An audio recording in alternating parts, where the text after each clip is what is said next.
Thomas the Tank Engine was grumbling to the other engines. I spend my time pulling coaches about ready for you to take out on journeys. The other engines laughed. Why can't I pull passenger trains too? You're too impatient, they said. You'd be sure to leave something behind. Rubbish, said Thomas. I'll show you. One night, he and Henry were alone. Henry was ill. The men worked hard, but he didn't get better.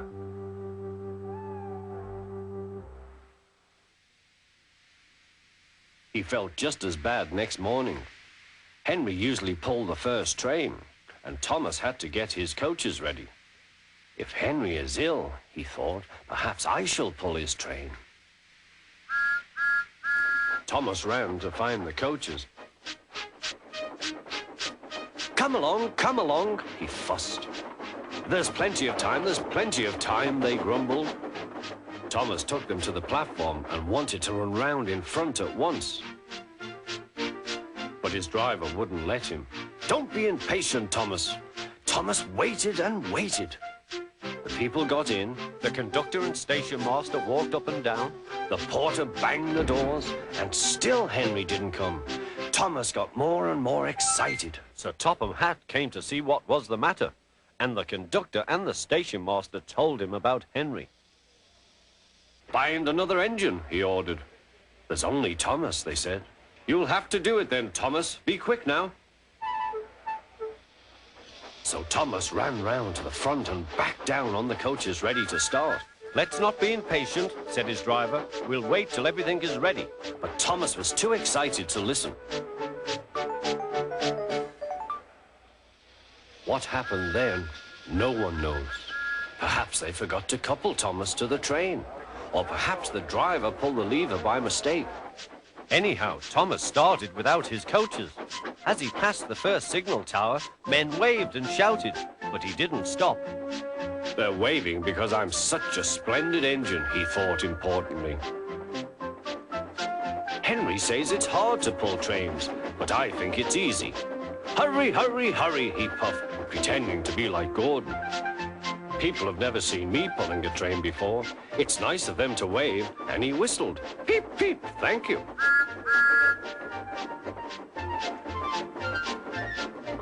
Then he came to a signal at danger. Bother, he thought. I must stop, and I was going so nicely too.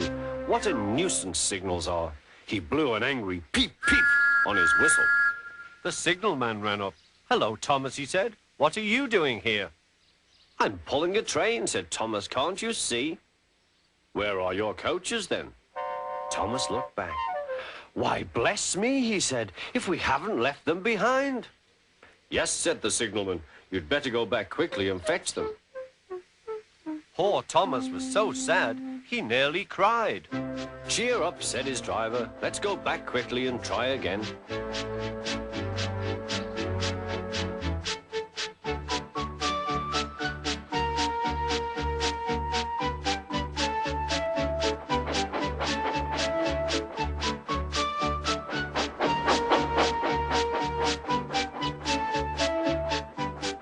At the station, all the passengers were talking at once. They were telling Sir Topham Hatt what a bad railway it was.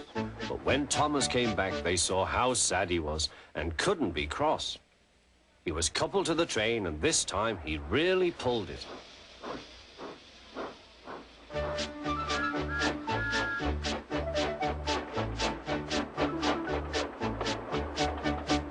Afterwards, the other engines laughed at Thomas and said, Look, there's Thomas who wanted to pull a train, but forgot about the coaches.